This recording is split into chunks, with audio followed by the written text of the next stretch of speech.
everyone, welcome to this remote edition of Sports Unlimited. I'm Morgan Atz in Owings Mills, where the Ravens just wrapped up their final OTA practice open to the media. These organized team activities are, of course, voluntary, but probably the biggest offseason work the Ravens have been able to do in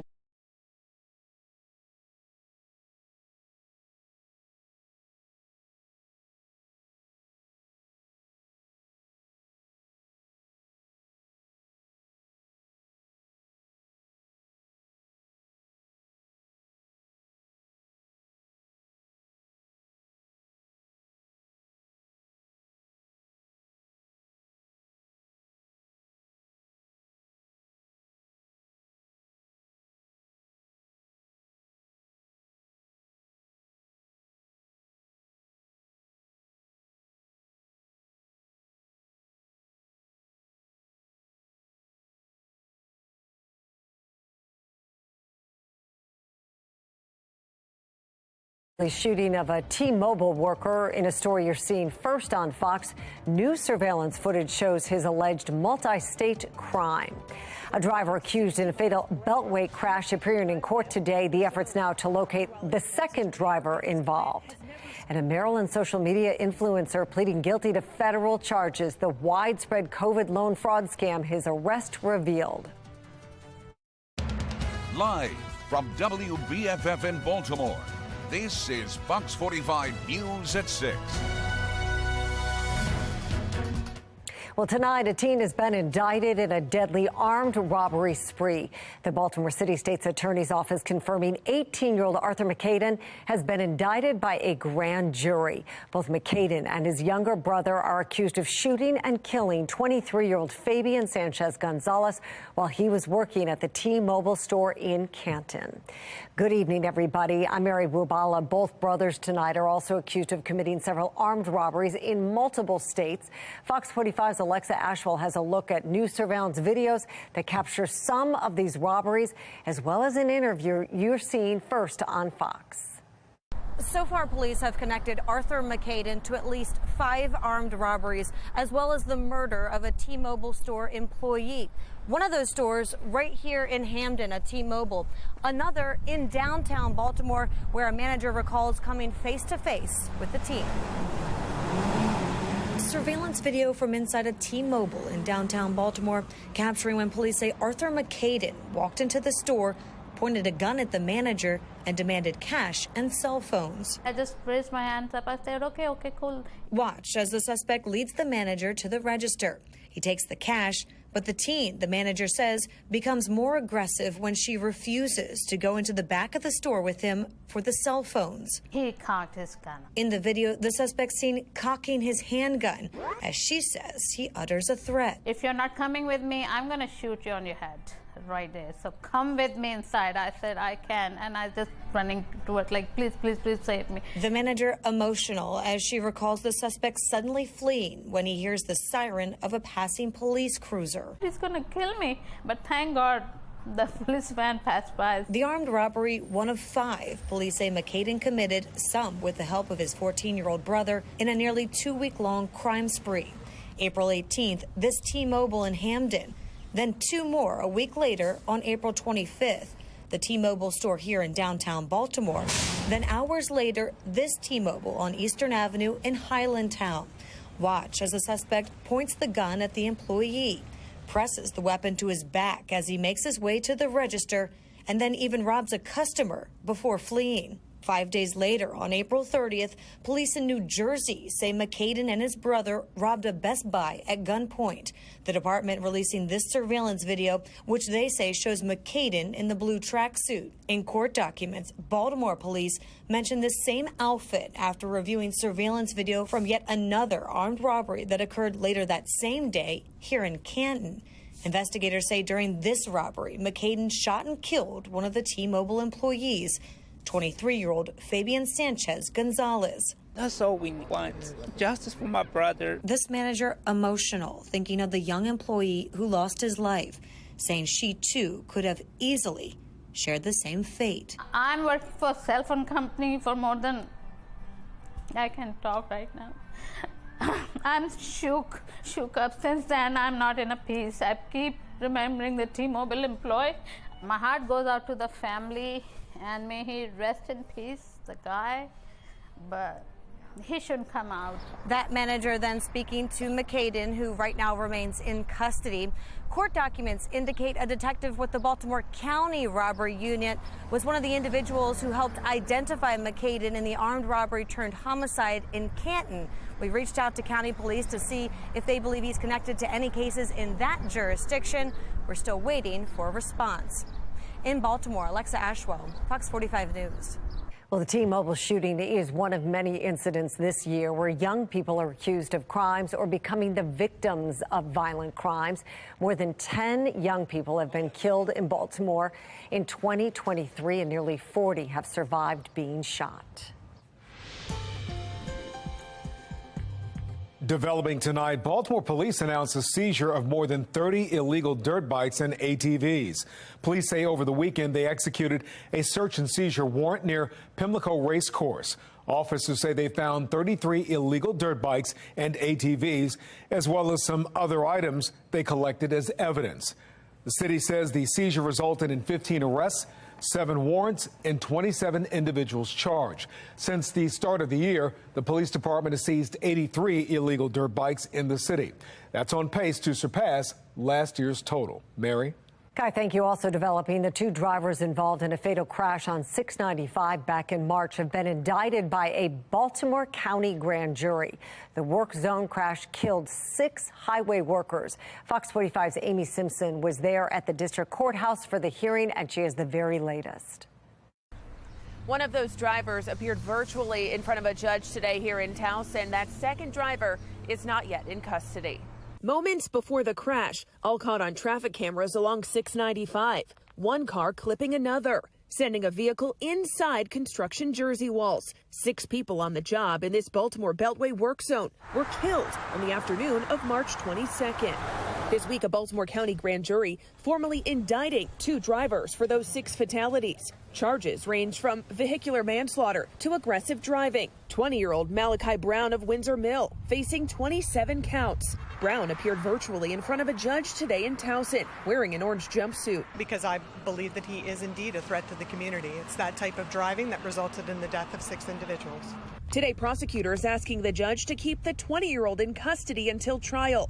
Telling the courtroom black box data from Brown's car revealed he was allegedly driving as fast as 122 miles per hour, leading up to the crash with another car. When Brown allegedly told troopers on scene that day he was only going 60 miles per hour in the 55 mile per hour zone. Meanwhile, a defense attorney argued his client has never seen an ounce of trouble in his life, describing the crash as a 5-minute snippet in Brown's life. Ultimately, the judge granted Brown home detention with an ankle monitor. It's the judge's decision to release an individual. She made the determination that without him driving, he's no longer going to be a threat to the community. Some of Brown's family was emotional and had outbursts both inside and outside the courtroom today. Man, my brother innocent. He's innocent. A defense attorney never came outside the courthouse to speak with reporters. Meanwhile, 54-year-old Lisa Lee of Randallstown was also indicted for the fatal crash. Investigators said it was her car that entered the 695 work zone after a collision with Brown's vehicle. But Lee is not yet in custody and therefore not yet formally charged with those crimes. Among the 28 counts she faces, allegations that she was under the influence while driving that day when she allegedly struck and killed those 6 workers. And tonight, Maryland State Police tells me they are still working to both locate and bring that second driver, Lisa Lee, into custody. In Towson, Amy Simpson, Fox 45 News. Well, taking a live look outside at the Inner Harbor on the left and Towson on your right. It has been a warm and dry start to June so far, but we do have some air quality concerns. Let's check in with Chief Meteorologist Jonathan Myers. We can see that haze out there, Jonathan. Well, yeah, the lack of rain not helping with the drought nor with the air quality. How about this? We are at a code red air quality alert for tomorrow for Baltimore City, southern Baltimore County, and Anne Arundel County. Everybody else is code orange, but this means we don't see this often around here. This is something you usually see around Dallas, some of those real hot and dry areas. But nonetheless, health effects could be serious for those folks that have potential respiratory issues, the very young, the elderly.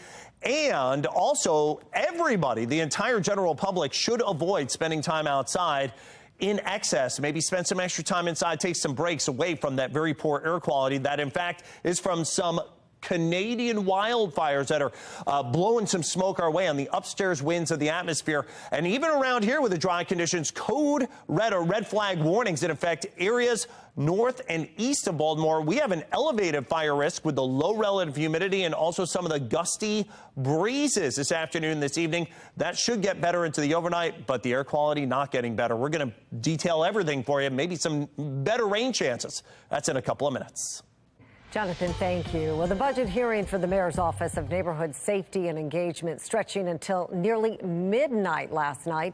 Monzi Director Shante Jackson says her department is making a difference. She pointed to a reduction in shootings in Baltimore this year and 700 mediations from Safe Streets workers. The agency faces an uncertain future, though. Jackson is set to step down at the end of the month, but Monzi has yet to name her successor. City Council members also raising funding questions as money from the American Rescue Plan is set to dry up.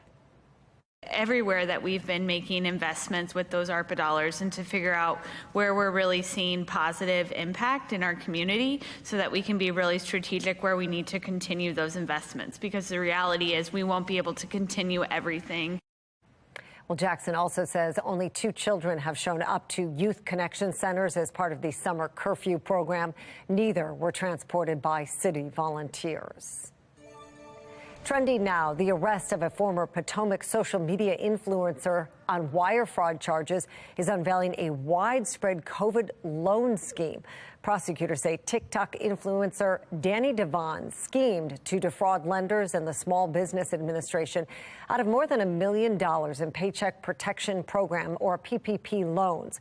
Fox 45's Maxine Stryker spoke with Maryland U.S. Attorney Eric Barron about this case and others. This case really highlights the egregiousness of some of the conduct that happened, especially with people that have a position in the community, a position online. We've been going after some pretty prolific scam artists and those who are using the money to line their own pockets. As part of his plea agreement, Devon is required to pay restitution of $400,000. He faces decades in prison. Coming up, housing of the future, how 3D printed homes are taking over, along with some of the risks they still pose for potential buyers. I'm Christine Frizzau on Capitol Hill, where House Republicans say the nation's top law enforcement agency is violating the law. What they're planning to do before the week's end.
The House Oversight Committee is moving forward with a plan to hold FBI Director Christopher Wray in contempt of Congress. It all stems after demands to turn over subpoenaed documents to Congress. National correspondent Christine Frizzell live on Capitol Hill right now. Christine, this is all supposed to come to a head in the next few days. That's right, Mary. Thursday morning, the House Oversight Committee will vote on whether to hold FBI Director Chris Wray in contempt of Congress for blocking access to documents they say that they should have, and they believe the law is on their side. The investigation is not dead. This is only the beginning. The Republican-led investigation into the Biden family business dealings leading the House Oversight Committee down yet another path, with FBI documents and details GOP lawmakers say they have the right to possess. They deal with an allegation made by a whistleblower that when he was vice president, Joe Biden may have been involved in a quid pro quo pay-to-play scheme. While Chairman James Comer and Ranking Member Jamie Raskin were allowed to view the documents, FBI Director Christopher Wray has insisted they had to remain in a secure space to protect confidential sources and methods. Comer adding they were told the documents were also part of a current, ongoing investigation. The FBI again refused to hand over the unclassified record to the custody of the House Oversight Committee, and we will now initiate contempt of Congress hearings this Thursday. One committee member tweeting, the FBI is afraid their informant will be killed if unmasked, as Democrats continue to insist the effort is purely political. Admiral, have you read the report yourself, and do you personally think that there are any national security concerns here? No and no. White House spokesman Ian Sams calling it a fact-free stunt, as Congressman Raskin argues the documents detail a conversation that was second-hand hearsay that led to an investigation ended by top Trump officials. Not only were there no criminal charges, there was no escalation of the FBI's investigation that was ordered by Scott Brady or by Attorney General William Barr. They all signed off on ending that investigation. So if the committee votes in favor of contempt Thursday morning, the measure would then move to the full House, where Republicans do have a small majority. If it passes there, the Department of Justice would be left to decide whether to prosecute FBI Director Wray. Mary? Oh, wow. This is going to get interesting. Christine, what is the FBI saying about all of this? So they call the contempt vote unwarranted, insisted, they've cooperated here by allowing the documents to be read, re-emphasizing what they call a common sense safeguard to protect the physical safety of sources and the integrity of investigations. All right, Christine Frizzell in Washington, D.C. for us tonight. Thank you. All right, taking a look outside right now on the Toyota Eastern Harbor Sky Cam and the Mile 1 Towson Cam. You see those hazy skies. It's a code orange air quality alert day, and actually tomorrow for Baltimore City as well as southern Baltimore County and Anne Arundel County, it's a code red air quality alert day, and helping out a little bit, but not very much with the dry conditions and also the air quality is the latest weather maker on the HD radar. See one lone thunderstorm that's up there in northern Baltimore County. And boy, we could use some Toyota Eastern Harbor Skycam. As I mentioned, we have that haze.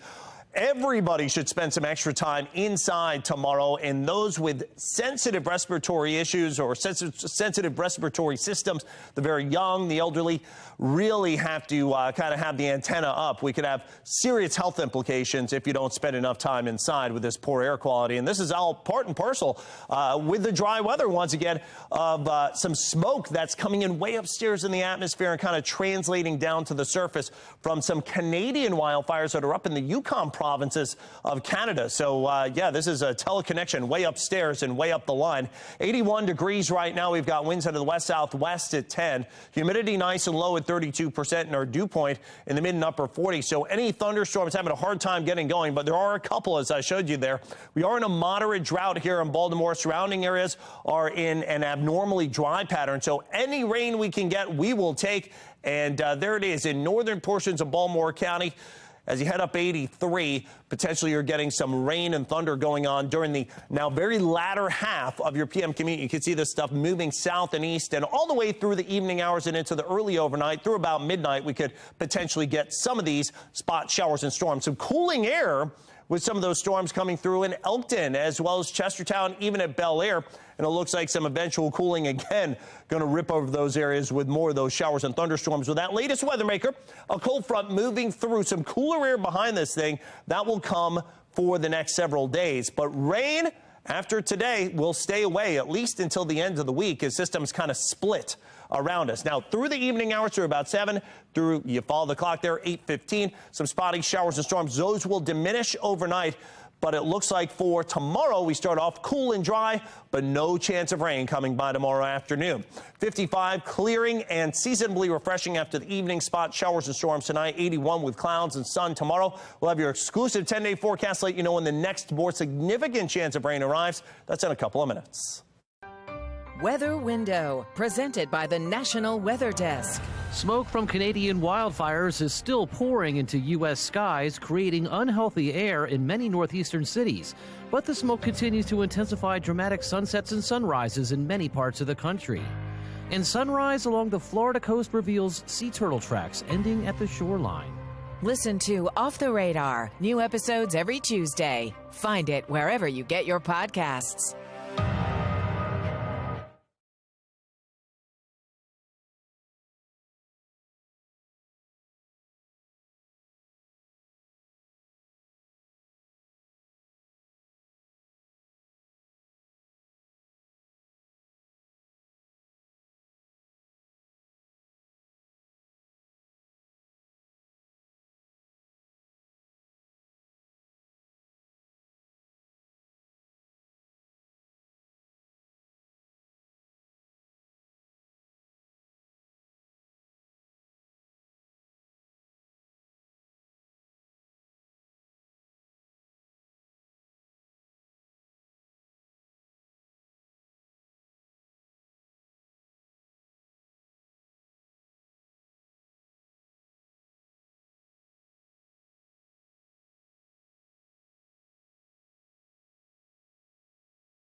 Housing of the future is launching across the country, and it could be a much more affordable option.